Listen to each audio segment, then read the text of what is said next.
Thank you. I'm glad you said that because I would have been like, yeah, yeah. But it was really great to hear about all the stuff that you do. So I know Dan Woolman quite well. I'm on the Tech Natives advisory board, although he's been too busy with all of his other stuff for us to do that recently.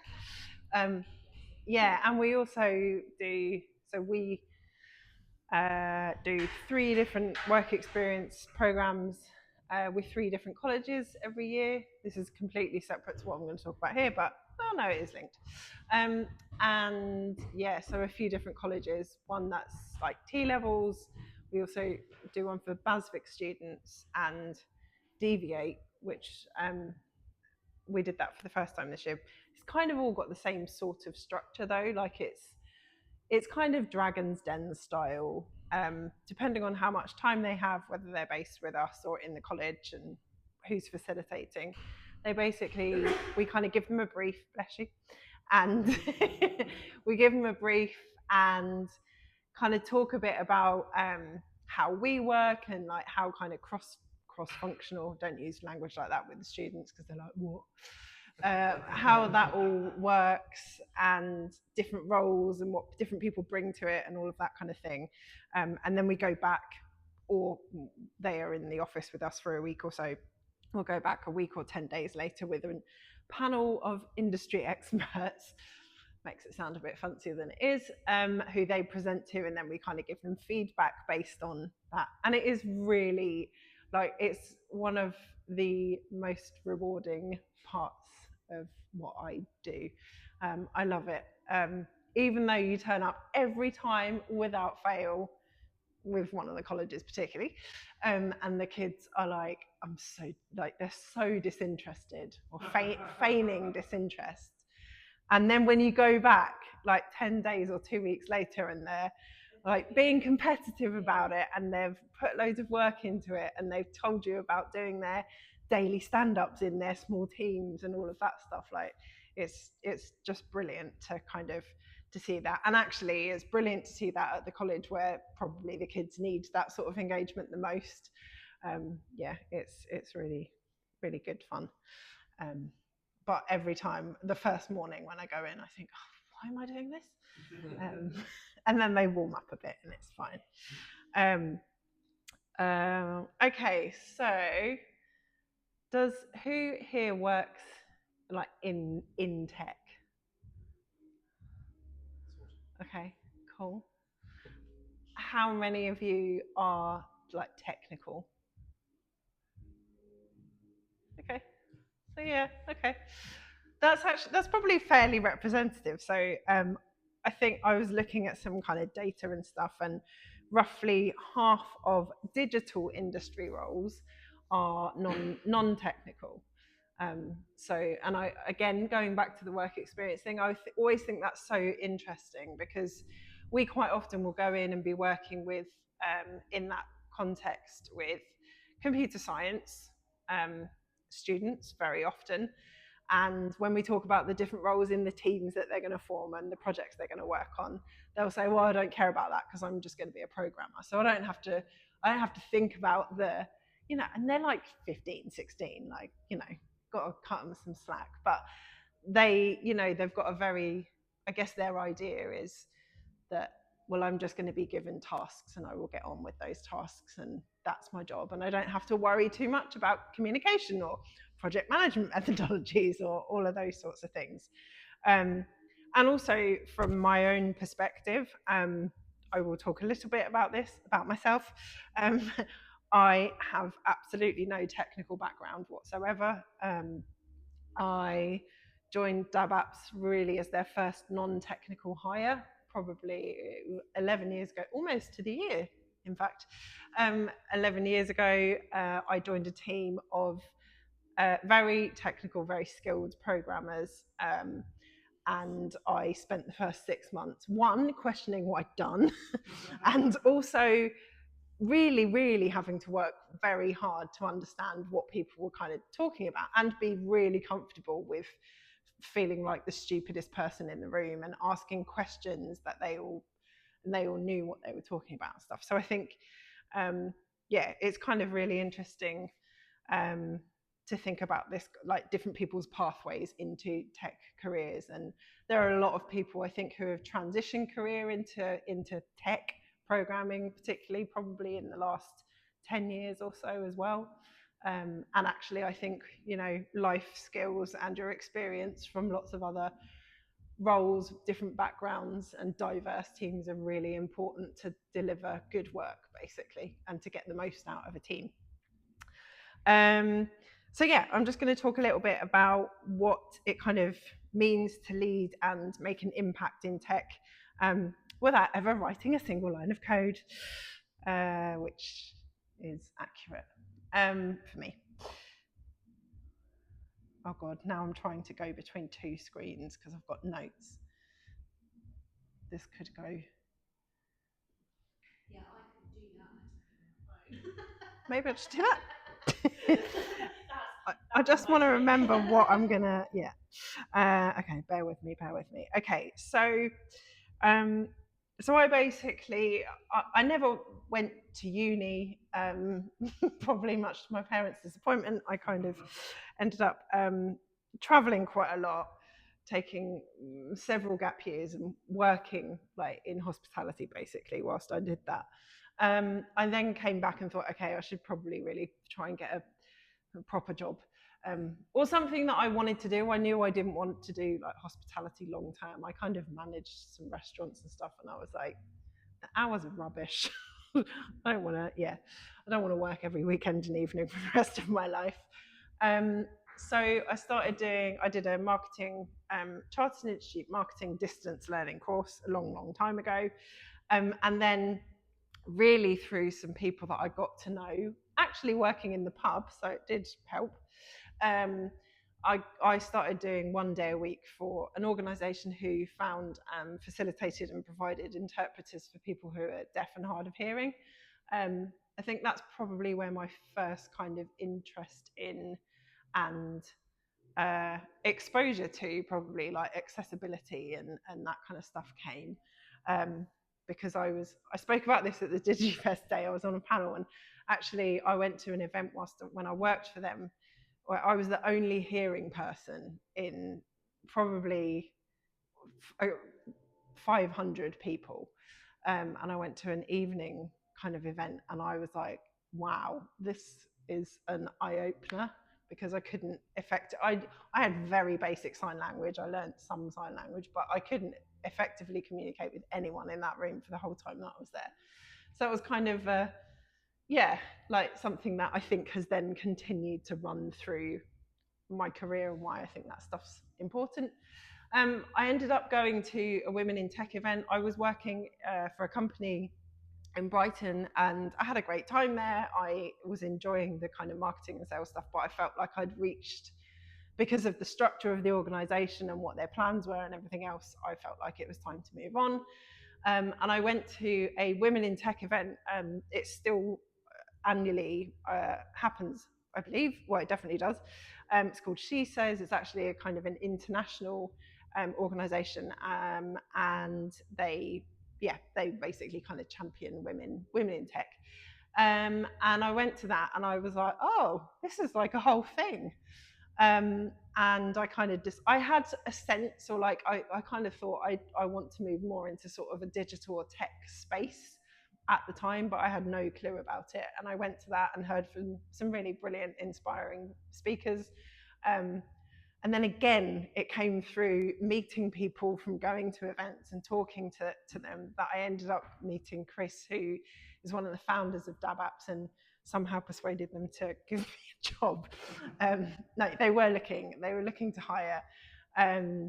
They kind of needed someone that would do anything that wasn't designing or writing code. So, and I'm generally, I'm a generalist, and I'm pretty happy to get stuck into anything. And I was 29 or something at the time.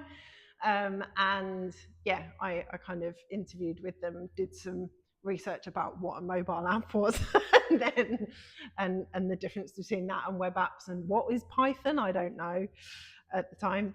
And and then joined there. I kind of, as we grew, So I joined and the team was probably about 6 people. We've grown to 48 and we're now about 20 again for various complicated reasons. But I kind of grew our project management team. I learned how to do that job in a technical kind of environment. I then became the operations director, so was overseeing all of that. All of the time thinking, I still don't really know what I'm doing. But I think that's probably a fairly common theme for most people. And then a few years ago, which is actually where the complicated split kind of stuff comes in terms of numbers, is where about 50% of our team were actually kind of bought. That makes it sound bad. By a client who wanted to buy our whole company, but we didn't want to do that at the time. So we kind of, they essentially left Dabapps and moved over to work for this other product company, and that's when I became managing director, which was quite terrifying, to be honest, because the 3 of the people that moved over to the other company are from our senior leadership team, who I'd been working with for a long time, but they all moved over into quite big roles at this product company. So they were kind of like my board that I was reporting into, which was quite a big transition to go from, I felt quite safe and secure in my role as ops director to like, you're actually now running the show and there's 30 people that work for you. So it's like, yeah. But interesting. And had you told me 12 years ago even that I would be like managing director at a software company, I would have not believed you at all. Let me find my notes on here so that I don't keep messing this up between them. Cool. So I guess some of the stuff that is still relevant. So marketing kind of, I guess I had an interest in that because I like people, right? I like understanding people. I like understanding what makes them tick. I think that still is relevant in what I do today. Also, I'm an MD of like a small company. Of course, some marketing stuff is still relevant to me because all of the things are relevant to you when you're in a generalist kind of role like that. I think also the kind of my early years at Dabapps really helped me understand how to convey, because the developers and the kind of I guess the product team that we had to convey to me what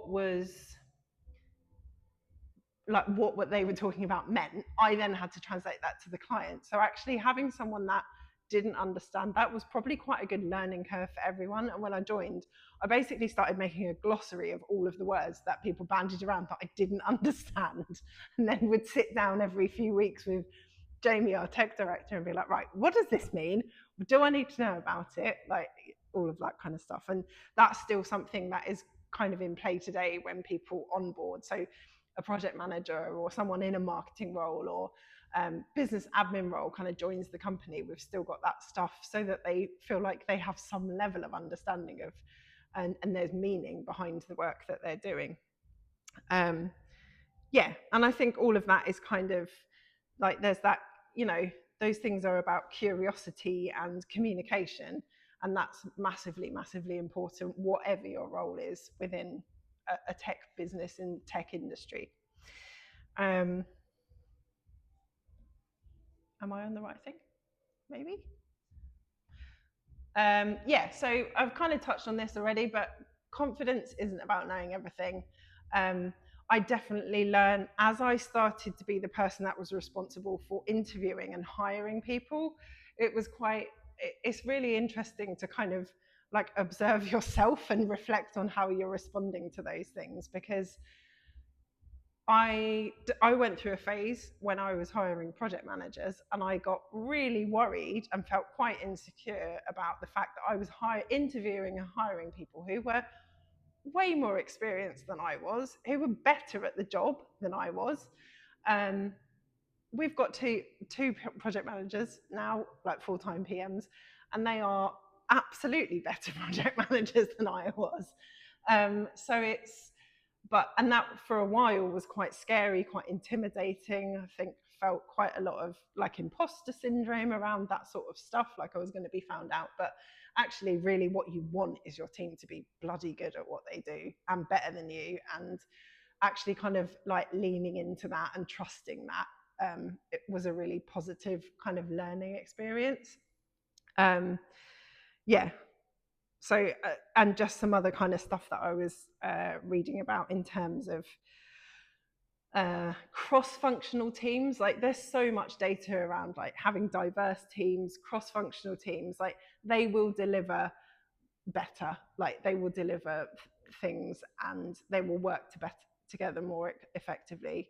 And I guess that's another kind of part of the stuff that I'm really passionate about with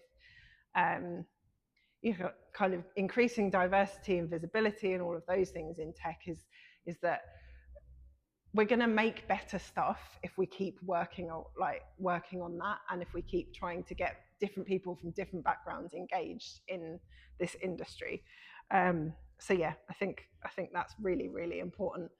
And kind of depressingly, every time I go to one of the colleges we work with, and there's about 40 students, and it is purely computer science students that we work with, and pretty much every year, and I've been doing it with them for 5 years at least, and it's still only probably 2 out of the 40 students that are girls. And it's like, yeah, I think there's some stuff that's probably changing around that, maybe related to AI and sort of accessibility and doors being opened and things becoming more accessible and feeling more readily available and a bit less scary, perhaps. But yeah. So just a little bit about what we do, although I've probably talked about this kind of in what I've said so far. We build web and mobile software for clients across lots of different sectors. We predominantly work in sustainability and climate tech, health, medical and well-being, and HR and kind of employee engagement. Having said that, we've done all sorts of stuff, particularly because, you know, we've been around for 15 years. When you're a startup yourself, we were not. We were pretty sector agnostic. So yeah, lots of different sectors. That's another thing that's really interesting though, and that I still love about what we do. I've learned so much about so many different things that I would never have learned about those had I gone straight into a product company where it was focused on purely one thing. And I still really love that about the work that we do. Even within those sectors, the projects are so different.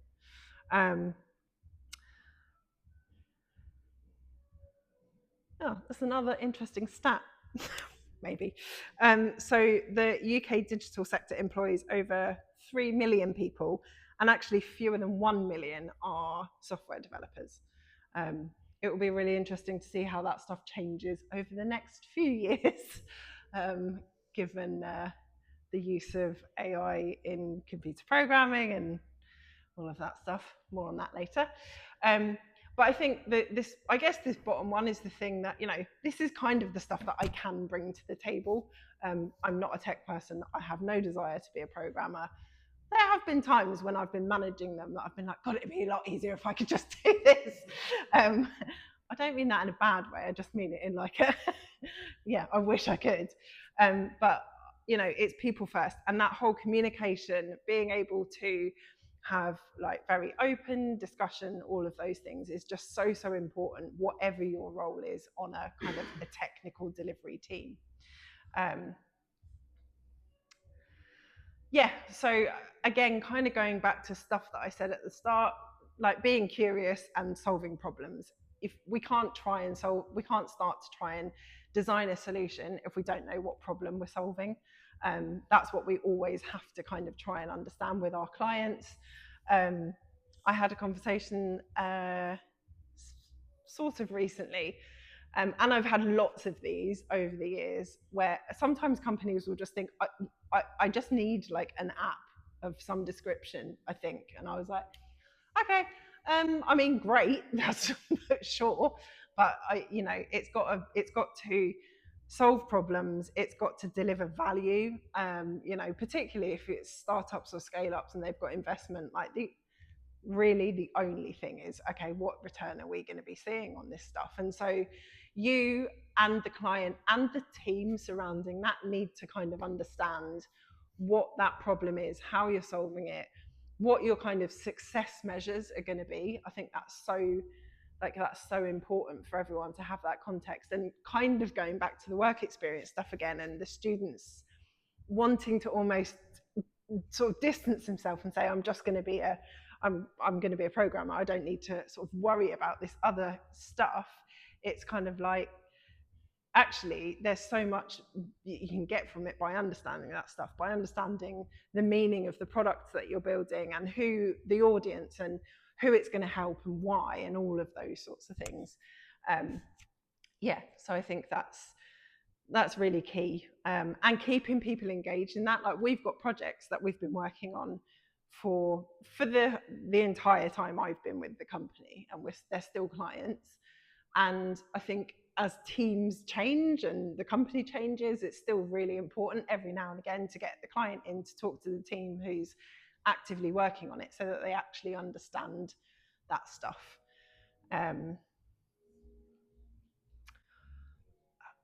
A little bit. Just so this is kind of just talking about our discovery process. I guess the thing that here again that I think is really important, or that I kind of equate these different things to, is that, like, there's something very human for each of these things and for all stages of the process that you have to kind of remember. So understanding, again, is that kind of curiosity. It's asking questions. It's kind of figuring stuff out. Defining is basically collaborating. So to define something, that's not going to just be one person on that team that's saying it. Unless you're in a really bad mood. No. Like, it's agreeing on what that definition is. Building, so actually making the thing. Like, communication is so important during that phase. We don't follow waterfall methods anymore for very good reason, because nobody wants people to go away, build something, come back 6 months later and go, that's what you wanted, right? Because probably it wasn't. So that's such a big part of that too. And then improve, so reflection and looking at what went well, what we can improve, what we would do differently next time, all of those things. And that runs through every project that we do for all of our clients, but also internally as well. It's really important to kind of apply those processes when we're working on internal projects too. So AI, I had to talk about it. So I actually was reading something over the weekend, which, take from that what you will. Which was basically when saying that software is going to become a commodity. So, I mean, this I think is probably a stretch, but there are lots of opinions around this at the moment. But basically saying, we're not going to build things with code at all. Like, we will just use natural language to describe it, and it will all happen within the LLM, and it will just make the stuff, basically. I think we're quite away from that. But it's kind of really interesting to, like, this is such a huge part and has changed so dramatically in the last couple of years in terms of what we do, what our clients are asking of us. But there's still such a huge, like, difference between someone, that quote saying, like, software is going to become a commodity and we're not going to write any code. It's all just going to happen in the LLM, and all of that stuff will be kind of abstracted away, to, where we really are now in workplaces, and what our clients are saying to us about what they know and don't know about kind of AI and building that into products.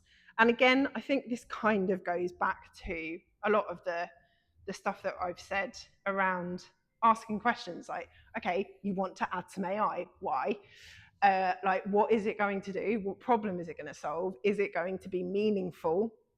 And a lot of the time, there are really valid reasons and answers to those. And yes, it will be meaningful, and yes, it will add value. But there is also so much crap out there as well. So it's just kind of, I guess, really, it's, for me, it's like I don't have, I'm not an engineer. I'm not a programmer. I don't have the technical kind of insight into this stuff, but it's from a kind of commercial perspective, from the business's perspective, it's really important for us to kind of understand what is happening, and what the impact is. And it's also fun to see what different people's opinions are too. But I kind of also do hope that there's some level of opportunity here to maybe close some skills gaps, and to give some people who may not otherwise feel that they can access a career in tech some of that too, because the more widely it becomes used, the more comfortable people will become with it. Yeah, I'll be an optimist for now and say that hopefully it's going to be the thing that helps us close those gaps. I might be wrong, probably. Yeah, cool. I mean, you've probably got from this talk that this is my thing. Like, the people that are in our team, that who our clients are, who their end users are, like, there's just people and human beings at every stage of this stuff.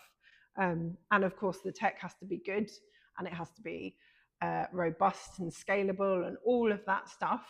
But you also need really good people involved in building these things too.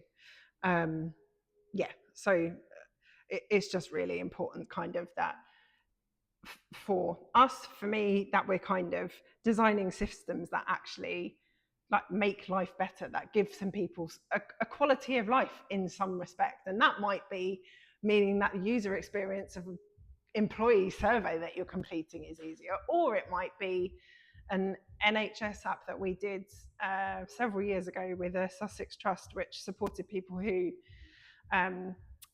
had mental health issues hearing voices. And we got some amazing feedback from a couple of the kind of research groups about the fact that they had access to something that when they were in crisis they could use. And obviously, that wasn't our idea. It was commissioned by the NHS trusts and stuff. But, these things can make really big differences to people's lives and qualities of lives too. Actually, another thing that I was just going to add to that, I was having a conversation the other day with a friend who's a product director, and we were talking about the kind of the label of, like, soft skills, and kind of soft leadership and leading with compassion and those sorts of things. And I absolutely believe in those things. I think they're massively important.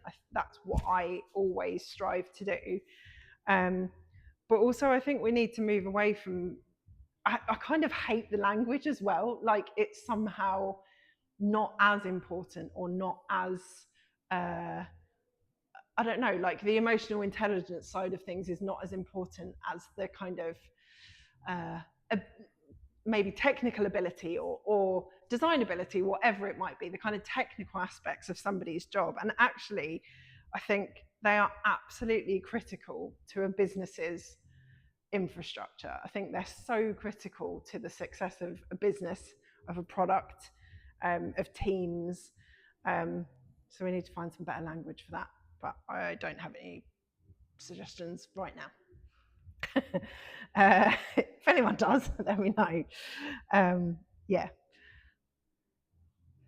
Okay, practical tips. I mean, I feel like there's a lot of people in here that I probably don't need to be saying this stuff to, given where we are in the Switchblade madness. But basically, yeah, a few kind of takeaways. Be curious before you're confident. Always good, not just in software development, just in life.